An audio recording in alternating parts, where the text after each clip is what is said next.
Hi EB Games, I'm Arne Meyer from Naughty Dog, and I'm here to answer your questions. Cooper Rindrum asks, he's a huge fan of the Uncharted series, and as a fan, he wants to know what will be improved in Uncharted 4.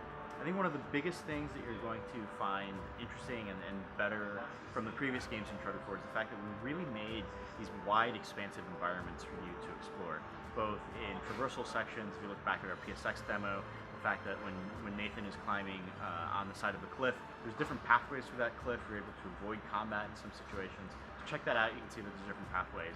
And there's a little bit of that too in the E3 demo when Drake is driving the Jeep down the city in Madagascar. You're seeing all these different alleyways that he could go. And that's just a little bit of a glimpse of how wide we're trying to make each level. So Jax Teller asks if it was difficult to make a darker toned game like The Last of Us, considering that our fans might be expecting us to do a lighthearted game like the Uncharted series. I think it has its own challenges, but I think if you look at the way that we were doing the Uncharted games, we were trying to explore more serious tones throughout all of it, just with a layer of humor and a way to sort of offset the fact that we're tackling a lot of serious tones. I think for The Last of Us, it was just a natural extension of what we were trying to do in the studio anyway. And we always thought that if we put together a really great story with really good gameplay, our fans would follow it. At Nick Gaming mentions that The Last of Us had amazing esports potential and asks if we were willing to explore that further. When we develop our multiplayer games, we're really trying to make the multiplayer game that we feel fits best within the gameplay of that game and what's interesting or what interesting things that we can bring into multiplayer. We don't do anything with specific aim to be into esports, but we found a lot of people, both in The Last of Us and in the Uncharted multiplayer modes, have actually started to do their own grassroots esports out of it. So we hope that continues. At Inferno Shepherd asks if it's more interesting to work on fantasy games like the Jak and Daxter series or more realistic games like Uncharted and The Last of Us, and which one is more difficult. I think they have their own challenges and their own benefits. I think we've approached them and worked on them for different reasons in terms of where we were in the studio's timeline and what was interesting for us inside the studio. I think what's really great for us with tackling these games that are grounded in a little bit more realism is that this type of constraint forces us to really think about what we're trying to do with the game. It's forcing us to think creatively. And it's one of those things where if you look at a lot of art, the more constraints that you have to work against, I think that you actually end up creating these really great creative solutions to all sorts of different things. At Jedi James 0710 asks, what is my favorite moment in the Uncharted series, and if I feel that we're going to be able to top that in Uncharted 4. So my favorite part, and I keep mentioning it, but it really is really something that I hold near and dear to my heart, is the train sequence, chapters 13 and 14 in Uncharted 2. I started at Naughty Dog just before we announced Uncharted 2, and for me that was one of the first sequences I got to see in the game, and I got to see that through the entire point of development. But it holds a special place because not only is Uncharted 2 the first game at Naughty Dog I got to work on, but when I got to see the train sequence, it really blew my mind in terms of what I'd stepped into in terms of the level of ambition and vision that everyone at Naughty Dog had. And if we're able to top that in Uncharted 4, I think if you go back and look at the E3 demo and you look at the way that we're combining a lot of great over-the-top set pieces that you've seen from the Uncharted games, we're actually starting to layer them and build them on top of each other. I think you're getting a really good glimpse of the fact of how far we can push things with Uncharted 4. So our next question asks that, or mentions that Uncharted 4 seems to have a bit of a darker tone compared to the other games in the series, and that we're going to have the same signature humor from Drake and his cohorts in Uncharted 4.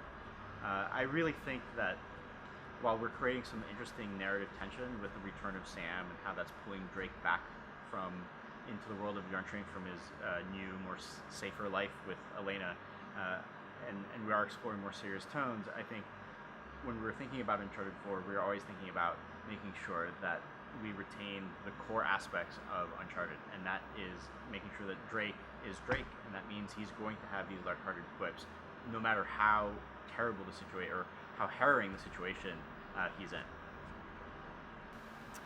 So next question asks, what can we expect from Uncharted for multiplayer?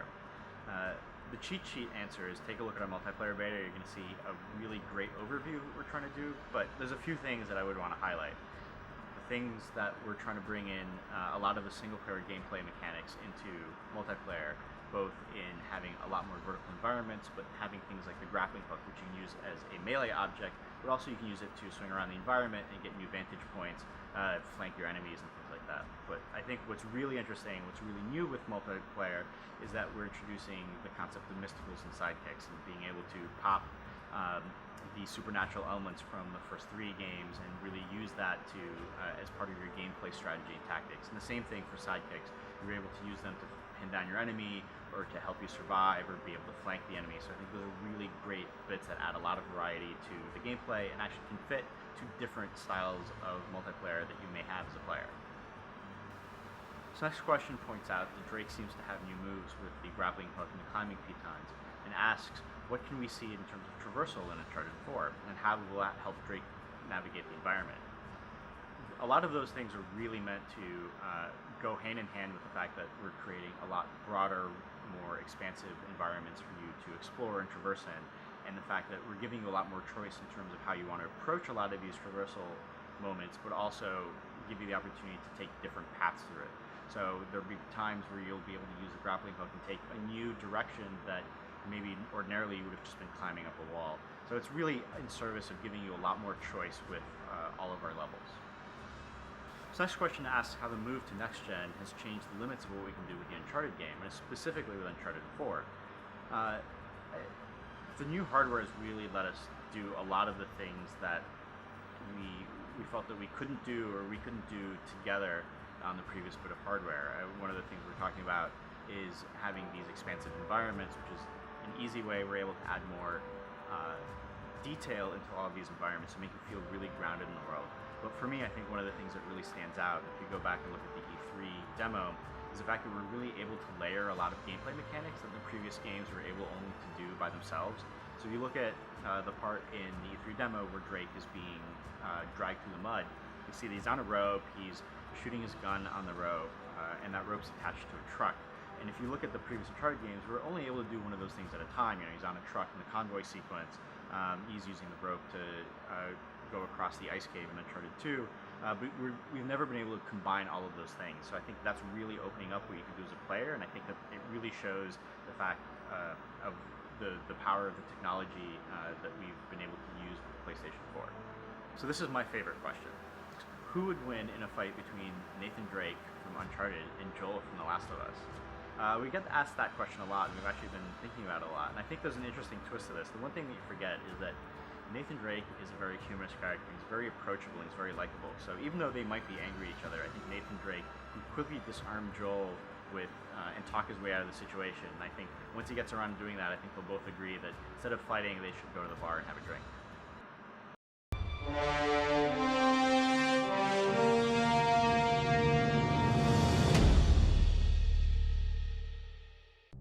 For the players.